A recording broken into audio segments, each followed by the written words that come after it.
नमस्कार, मैं हूं आपके साथ शुभ्रा शुक्ला। दोस्तों, भारत में कोरोना वायरस का कहर बरस रहा है। ऐसे में जो अयोध्या मंदिर का जो मामला था, काफी सालों से चल रहा था और वो मामला अब अपने अंतिम पायदानों पर पहुंच चुका है। और 5 अगस्त को प्रधानमंत्री जी अयोध्या जाकर भूमि पूजन कर राम मंदिर के निर्माण की प्रक्रिया भी शुरू करने वाले हैं।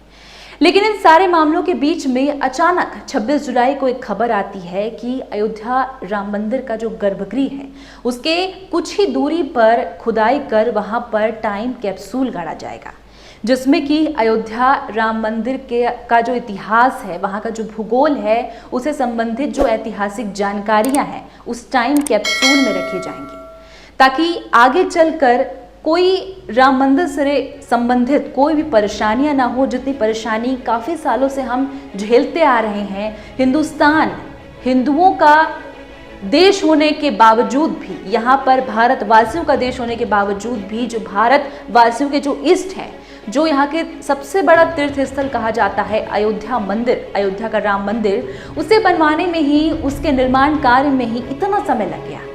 तो आगे चलकर इस तरह की कोई परेशानियां ना हो, इसलिए उस टाइम कैप्सूल में अयोध्या राम मंदिर से संबंधित जानकारियां संकलित कर उसमें रखी जाए।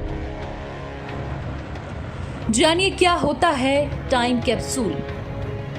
टाइम कैप्सूल एक कंटेनर की तरह होता है जिसे विशिष्ट सामग्री से बनाया जाता है। टाइम कैप्सूल हर तरह के मौसम का सामना करने में सक्षम होता है। उसे जमीन के अंदर काफी गहराई में दफनाया जाता है। काफी गहराई में होने के बावजूद भी हजारों सालों तक न ही उसको कोई नुकसान पहुंचता है और न ही वो सड़ता गलता है। ऐसा नहीं है कि किसी जगह पर टाइम कैप्सूल पहली बार रखा जा रहा है। इससे पहले भी देश में अलग अलग जगहों पर टाइम कैप्सूल रखे जा चुके हैं। लाल किला, कानपुर के IIT कॉलेज और कृषि विश्वविद्यालय में इसे रखा जा चुका है। अब ऐतिहासिक राम जन्मभूमि मंदिर निर्माण में टाइम कैप्सूल रखे जाने की बात कही जा रही है। टाइम कैप्सूल का इस्तेमाल दुनिया के अन्य देशों में भी किया जा चुका है। राम जन्मभूमि के इतिहास को सिद्ध करने के लिए जितनी लंबी लड़ाई कोर्ट में लड़नी पड़ी है, उससे ये बात सामने आई है कि अब जो मंदिर बनवाएंगे उसमें एक टाइम कैप्सूल बनाकर 200 फीट नीचे डाला जाएगा, जिससे यदि किसी तरह का विवाद भविष्य में होता है तो इसे सुलझाया जा सकता है। अब तक देश में लगभग आधा दर्जन जगहों पर इस तरह के टाइम कैप्सूल पहले भी रखे जा चुके हैं। इसमें ऐतिहासिक लाल किला भी शामिल है। पूर्व प्रधानमंत्री इंदिरा गांधी ने इसे 32 फीट के नीचे रखा था। भविष्य में जब भी कोई इतिहास देखना चाहेगा तो श्री राम जन्मभूमि के संघर्ष के इतिहास के साथ ये तथ्य भी निकल कर आएगा, जिससे कोई भी विवाद जन्म ही नहीं लेगा। श्री राम जन्मभूमि तीर्थ क्षेत्र के ट्रस्ट के सदस्य कामेश्वर चौपाल ने न्यूज एजेंसी ANI से बातचीत के दौरान इस तथ्य की पुष्टि की थी। उनके अनुसार राम मंदिर निर्माण स्थल पर जमीन में लगभग 200 फीट नीचे एक टाइम कैप्सूल रखा जाएगा, ऐसा उनका कहना था।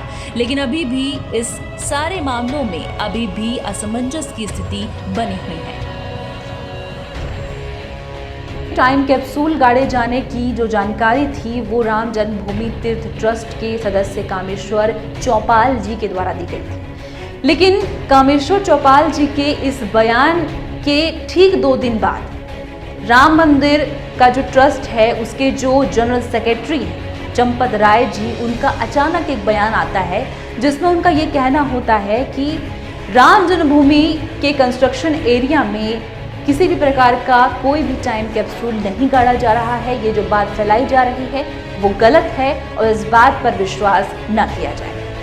अब यहाँ पर बात ये उठती है कि दोनों ही सदस्य, दोनों ही व्यक्ति जो हैं वो अयोध्या के राम मंदिर ट्रस्ट से रिलेटेड हैं, संबंधित है। दोनों अयोध्या का जो मामला है उससे संबंधित है। तो ये टाइम कैप्सूल वाली बात पर आखिर किस पे भरोसा किया जाए?